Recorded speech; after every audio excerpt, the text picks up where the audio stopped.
They poisoned me. These were Stanley Meyer's last words before he collapsed in a parking lot in 1998. Minutes earlier, he had been showing investors a car that ran on water. His death was ruled to be from natural causes. His invention disappeared forever. But Meyer's story is not unique. What if I told you that over the last century, dozens of world-changing inventions simply vanished? Not because they did not work, but because they worked too well.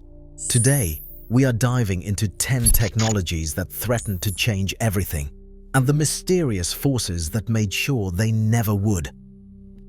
1. The water-powered car. In 1998, Stanley Meyer claimed he had cracked the impossible, a car that ran on water, not gasoline. He was not a crackpot. Meyer held multiple patents for a water fuel cell. He demonstrated a modified dune buggy running on nothing but water, filmed driving down highways with only water vapor trailing from the exhaust. His process used electrolytic dissociation to split water into hydrogen and oxygen. Meyer said his version used so little electricity that it defied the laws of thermodynamics. Energy out exceeded energy in. It seemed impossible, yet there it was, running. NATO scientists reached out. The media covered his demonstrations. Foreign investors, reportedly from the Middle East, tried to buy the technology outright. He refused every offer. Then came that day in Ohio. Meyer was meeting with 2 Belgian investors at a restaurant. Suddenly, he ran outside, clutching his throat, and he collapsed. His brother Stephen heard him gasp that they poisoned him. The autopsy found a cerebral aneurysm. No toxins were detected. No investigation followed. Within days, the prototype car vanished. His workshop was emptied. The patents became public but incomplete, as if key details had been surgically removed. Engineers who tried to replicate his work hit dead ends. Equipment failures, shorted circuits, missing components. To this day, no one has successfully recreated Meyer's water fuel cell. If his invention was real, it would have made all obsolete overnight, and someone made sure it died with him. Number 2. The electric car genocide. In 1996, General Motors launched the EV1, the world's first mass-produced electric car. Sleek, silent, and revolutionary. It had a 100-mile range, 0 emissions, and drivers absolutely loved it. By 2002, General Motors had destroyed every single one. The EV1 was not a failed experiment. It exceeded expectations. Charging stations were built across California and Arizona. Waiting lists grew. People begged to buy them outright. But General Motors refused. The lease agreement never allowed purchases. And when the leases ended, General Motors began hunting down every EV1, even repossessing cars from satisfied customers who offered to pay full price. The cars were taken to a desert lot in Arizona and were systematically crushed. No technical recall, no safety issues, just eliminated. Why did this happen? Internal documents revealed General Motors had lobbied California to roll back zero-emission vehicle mandates. The real problem was that electric cars threatened the entire profit model. No oil changes, fewer repairs, fewer replacement parts. Dealerships hated them.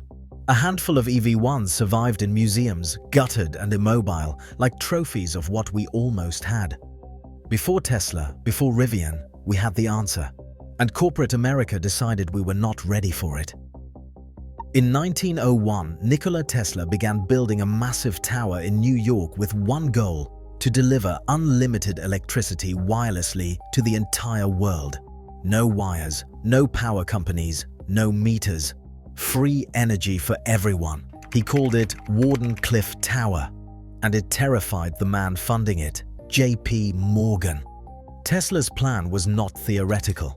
He had already proven wireless transmission was possible. But Wardenclyffe aimed to use Earth's natural resonance to broadcast electrical power anywhere on the planet. The tower's copper dome, buried grounding rods, and high-voltage coils were tuned to planetary vibration. Morgan initially backed the project, believing it was for transatlantic communication. But when Tesla revealed his true goal, bypassing the centralized energy industry entirely, everything changed. Morgan famously asked, "Where do we put the meter?" That question killed the dream. Funding stopped. Construction halted in 1905. By 1917, the tower was demolished for scrap. Tesla's notebooks from the Wardenclyffe era vanished after his death. Some were seized by the government. Others were auctioned off or lost forever.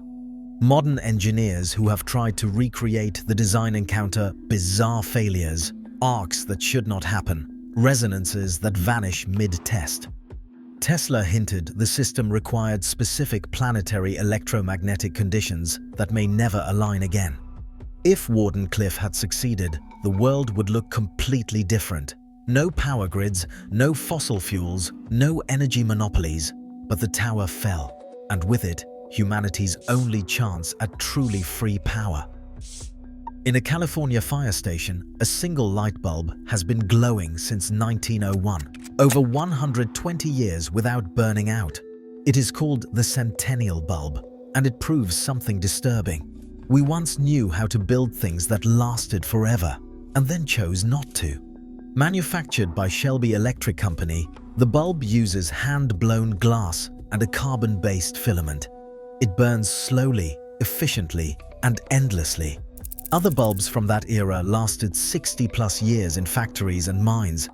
But in the 1920s, something changed. In 1924, the world's largest light bulb manufacturers, General Electric, Philips, and Osram, formed a secret alliance called the Phoebus Cartel. Their goal was not to improve bulbs, but to limit their lifespan to exactly 1,000 hours. This was planned obsolescence in its purest form. Engineers who designed longer-lasting bulbs were reprimanded. Formulas were deliberately altered. Why? Because people buying bulbs every few months was more profitable than selling one that lasted a lifetime. The centennial bulb still glows today. It even has a live webcam. But attempts to recreate its design have failed, not because the materials are rare, but because they do not fit modern business models built on replacement and waste. We did not forget how to make eternal light bulbs. We buried the knowledge. In the early 1990s, a team of ex-Soviet engineers in Poland developed a device that could completely purify air, removing toxic chemicals, viruses, and microscopic pollutants down to the atomic level. It used cold plasma filtration combined with electrostatic fields that did not just capture contaminants, it deconstructed them at a molecular level. No filters, almost no power, and it worked. Tests were staggering. It cleared formaldehyde and benzene in 11 minutes.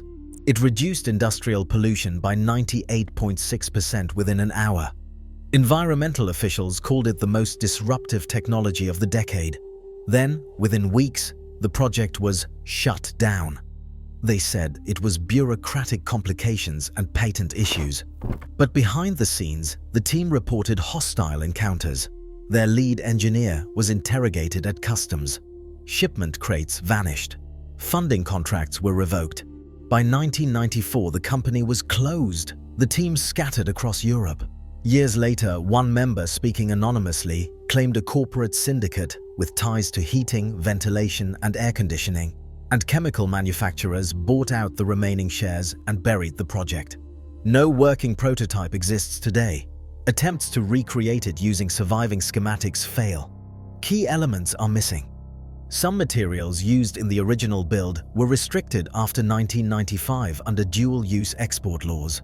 We live in a world choking on smog and respiratory diseases, yet a machine that could have cleaned the air completely was erased.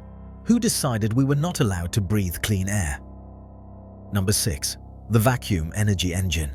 In 1983, a Toronto engineer named Troy Hurtubise built a shoebox-sized engine that ran indefinitely, without fuel, electricity, or combustion.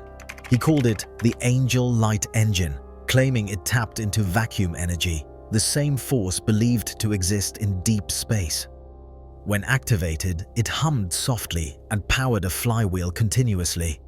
Hurtubise had no corporate backing, no university support, just an obsession with magnetic fields and an unorthodox understanding of physics. He built it from military surplus parts and discarded MRI machines. When he demonstrated it to journalists and engineers, the impossible happened. It turned on and did not stop. Witnesses reported it generated enough torque to drive mechanical systems. Shortly after going public, men in suits visited Hurtubise. They questioned him about his materials, his intentions, whether he planned to sell or patent the device.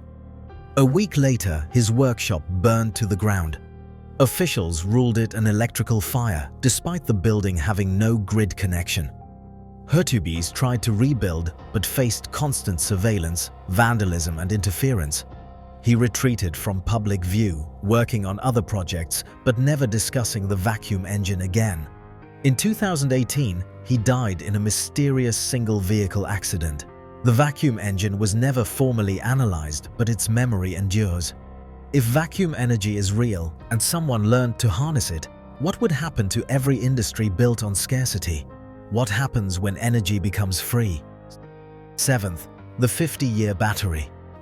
In 1973, aerospace engineer Carl Kordesh unveiled a battery that could run for 50 years without replacement or recharge. It merged alkaline and hydrogen fuel cell technology into a self-regenerating power source. Lightweight, efficient, and capable of functioning in extreme temperatures. Perfect for electronics, transportation, even space travel. When he presented it to manufacturers, one executive reportedly said, "This battery would last longer than any of our products. That's not sustainable for us." No deals were signed. The design was shelved. Documents from Kordesh's archive show he pitched the technology to multiple governments and corporations. Every meeting ended the same: interest, then silence.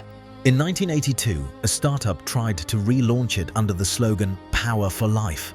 Within 6 months, the company collapsed. The remaining prototypes were confiscated during a regulatory inspection and never returned. Today, we are stuck in cycles of planned obsolescence: phones, electric vehicles, power tools that need constant recharging or replacement, mountains of e-waste, toxic mining, profit margins built on failure. What if that cycle was never necessary? What if we already invented the perfect battery and buried it because perfection was too dangerous to sell? 8. The magnetic motor. In 1979, physicist Howard Johnson patented something the scientific community called impossible: a motor powered solely by permanent magnets. No fuel, no electricity, just magnetic fields creating perpetual motion. In 1980, the United States Patent Office granted patent number 4,151,431. Johnson's design used precisely arranged curved magnets that created cascading rotational force.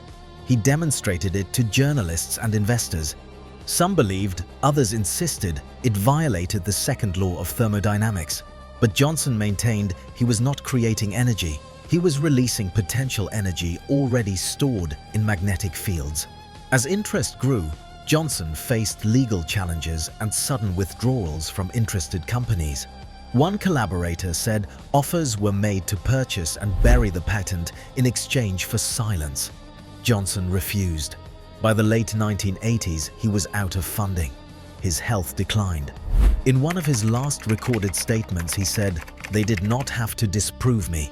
They just had to outlast me." He died in 2008. His motor was never built commercially. To this day, magnetic motors remain taboo in science, labeled pseudoscience despite the official patent. Did his motor break the laws of physics, or did it break something more sacred, the laws of profit? 9. The trash-to-fuel converter. In 2003, Brazilian engineers developed a shipping container-sized machine that converted household garbage into high-grade gasoline. No smoke, no emissions, just garbage in, fuel out. Using thermal depolymerization and proprietary catalysts, the system broke down organic and synthetic materials at a molecular level: plastic, food waste, old shoes, reassembling carbon chains into clean liquid fuel with 80% efficiency. They called it Project Gaia. Demonstrations were stunning. One test powered a diesel generator for 48 hours using nothing but urban garbage. Then, within 2 months of national media coverage, the facility was raided. Permits were suspended. Machinery was confiscated. No arrests, no charges, no explanation. The engineers vanished from public life. A Freedom of Information request years later uncovered internal memos between government agencies and energy firms warning of disruptive fuel synthesis devices posing threats to existing infrastructure. Today, landfills overflow and energy prices soar. Yet few remember the Brazilian machine that solved both problems. What if trash could be gold? And someone decided the world was not ready for that kind of alchemy? 10.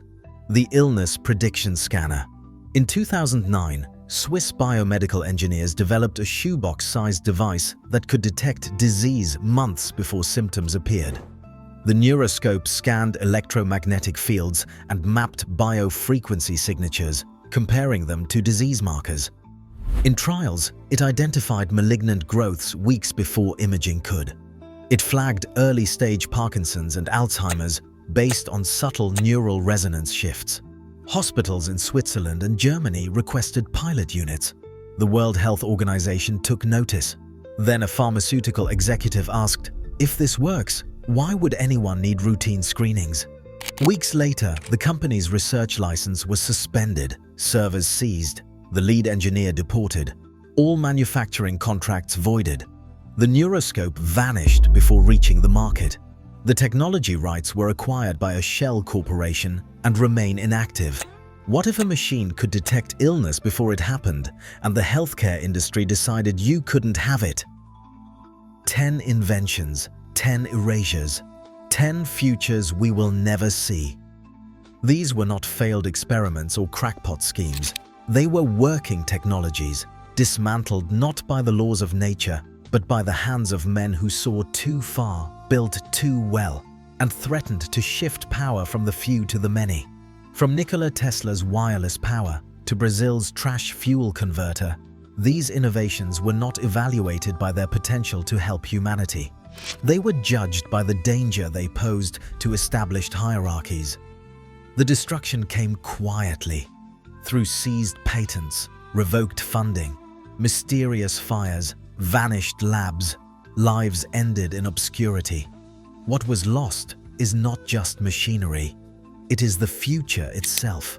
A future where light bulbs did not need replacing, where engines ran on water, where pollution vanished, where disease could be seen before it struck. The tragedy is not that these technologies failed. The tragedy is that they worked, and that was the problem. The erasure continues. Whistleblowers disappear. Alternative engineers are smeared. Patents are bought, buried, forgotten. These 10 cases may be only fragments of a much deeper story, the visible tips of inventions buried behind closed doors, inside locked vaults, and beneath silence. So ask yourself, what else have we lost? What else have we been told is impossible, simply because it is too dangerous to allow? And more importantly, what happens when the next world-changing invention appears? Will we finally let it change the world, or will it too disappear?